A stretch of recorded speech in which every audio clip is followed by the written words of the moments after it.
Hey fellow Jeep owners, Adam here. So there wasn't a lot of information already available online on this particular subject, so I figured I'd throw together a quick video on a recent project that I just completed, semi-permanently mounting my Viair 450P portable air compressor in the engine compartment of my 97 TJ. After doing it, I decided to go ahead and add a 2.5 gallon tank underneath the Jeep, and in doing so create an onboard air system. So I did this for a couple of reasons. One was the Viair 450P in its original home in this bag took up a lot of precious space in the back trunk area of my 97 TJ. Throw some recovery tools and other tools and whatnot in the back and there's zero room. The other aspect to it was that it would take a lot of time at the end of the trail ride airing up. So I don't have a need, an application for a constant air system. I don't have air lockers, I've got aux lockers. So really I only needed it for the air up process, and perhaps it'd be great to have the option of using pneumatic tools if need be. But the primary reason for it was the air up process and trying to reduce that time. It would take a lot of time at the end of the day, at the end of a trail ride, unpacking the portable air compressor, getting it all set up, airing up the tires. Already takes a long time anyway with the 450P, just because it only puts out 1.66 CFM, unlike other models by Viair and other air compressors that put out more, but it is 100% duty cycle for larger tires. But then it took even longer waiting for the thing to cool down. Air compressor, like all air compressors of this type, get extremely hot. Hot enough to where I never felt comfortable immediately throwing it back into its bag and throwing it back into the back of the Jeep. So I thought about mounting it permanently or semi-permanently on or in the Jeep. The first thought, the first easiest thought that came to mind was somewhere inside the cab area. Although historically I've always tried to avoid as much as possible, even more compacting the amount of available space inside the cab. I looked at the wheel wells, mounting on top of the wheel wells, which didn't seem to be an option. Like I said, the thing gets extremely hot. I've always got kids in the back of my Jeep. Didn't want that really hot compressor sitting right next to my kid. The other thing was where to mount the tank. Likewise, inside the cab, it would take up a lot of space. I don't think a air tank of that nature would ever have a catastrophic event on its own that would cause any bodily harm, but I certainly didn't want a highly pressurized piece of steel between my kid. So I decided to mount that up underneath the Jeep. So I did contact Viair ahead of time and asked them what kind of components that I would need to do something like this, because I wasn't buying a kit. I was creating it from scratch. So I didn't get that components list from Viair, but they did graciously offer to sell me a complete system, airborne onboard air system, one of their kits, which wasn't really a viable solution for me. I had already purchased, had the 450P, so I couldn't justify the cost of buying a whole brand new kit. But they specifically indicated that the 450P was not specifically manufactured to be in harsh conditions, such as those they said would be in an engine compartment. They specifically indicated the fact that it wasn't waterproof, water resistant. So for my application, I'm not typically traversing rivers, and like I said, I don't have a need for a constant on air compressor such as with air lockers. So the chances of me traversing some type of water source where the compressor is trying to suck in air didn't seem to be that likely. Decided to go where I was going to put it in the engine compartment, was very elevated as is. So I decided to go ahead and do it. But just note that Viair doesn't recommend doing this with the 450P.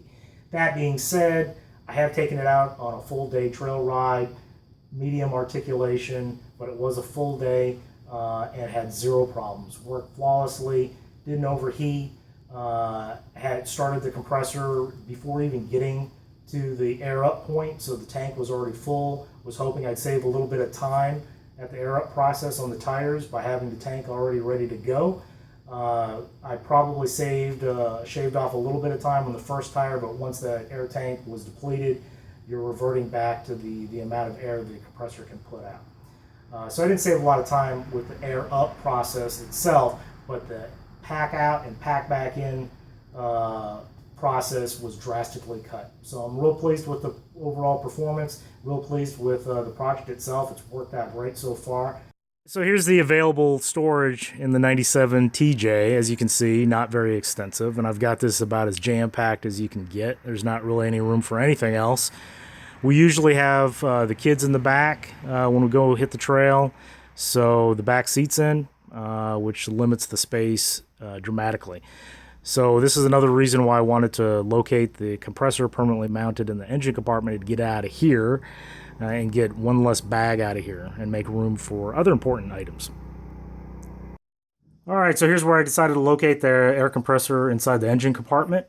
I have seen people mount it over on the opposite side in the corner. Although it's the pictures that I've seen, it's at an angle, it's kind of twisted down in there. I wanted it to sit flat, and I happen to have this little bit extra space right here on this side. I don't have a traditional air conditioner in the Jeep. Instead, I've got a 260 air, 2 windows at 60 miles an hour, or 2 open door bays at 60 miles an hour. So I had the mount still where the air conditioner would go. So I ended up getting a piece of steel from Lowe's, 12-inch by 4-inch plate from Lowe's, drilled some holes in it, painted it, and mounted the compressor. It is extremely sturdy. The whole Jeep moves. If you try moving it, there's zero movement with the mounting bracket. I left the male connector at the end on that it came with, for the thought being that I wanted the ability to disconnect and connect the air hose directly to the compressor if need be. I don't see this happening. I hope it doesn't happen, but I suppose there's a chance if I rip out a line or what have you underneath the Jeep, because I've got the air tank and the lines underneath underneath the Jeep. If it was mounted permanently, it might not be completely impossible to reconnect, but it would take quite some time. So this way you could just disconnect it real quick and pop on the air hose and still run it. I added a check valve, just out of recommendation for trying to relieve as much strain on the compressor as possible. And I left the gator clips and instead mounted quick disconnect, soldered in some lead wires off the gator clips themselves. Of course, taped them up so that there's nothing's going to get shorted, and I've got all the cable there. So if I really wanted to, I could, on the trail or otherwise, unbolt the feet, pull the air compressor out, disconnect, connect the tube, connect it to a different battery, different Jeep, different vehicle, whatever. I don't see that happening often, but the option is there. I like options. So here's where I decided to locate the tank. It's a 2.5 gallon Viair air tank, stickers upside down, just behind the belly skid plate opposite of the exhaust. This particular location, and the TJ happens to have a ledge towards the back that ended up providing a perfect spot to accommodate the relay pressure switch just above the tank, so it's connected to the tank. As you can see, I've got all the controls inside the cab, easy access, right in the center, right off the center console, Tuffy box, center console, securely connected. We've got a regulator there to control the pressure for air tools, which are working. And I've got the panel with the on-off switch right there underneath the dash. But everything is working great. Hey, and I think that's it. Hopefully this helps at least one person out with their project. Let me close with a couple final thoughts. One, again, Viair doesn't recommend using the 450P in this capacity in the harsh conditions of an engine compartment. And I don't disagree with that whatsoever.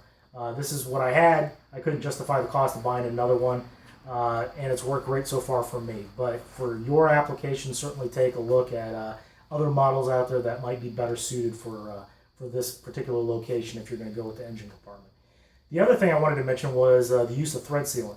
They recommend using thread sealant instead of Teflon tape. I've always personally reached for Teflon tape with any connection, pneumatic or water or what have you. But I decided to give the thread sealant a try. Bought some high temp thread sealant from AutoZone, I think it was, and it worked great. Every connection that I made with the thread sealant worked 100% out the gate, not a single leak. So I'm a big believer in the thread sealant over Teflon tape for these kind of more permanent connections. The other thing I wanted to mention was this is how I put the system together. This was how I came up with it. I'm not by any means saying that this is the best or the only way to create an onboard air system with these types of components. Certainly a lot of smarter, better, more capable people than I can come up with a better way to do it. But I can tell you that this particular system in my Jeep worked great. I haven't had any problems, and it's awesome. So anyway, thanks for watching. Hopefully you enjoyed it.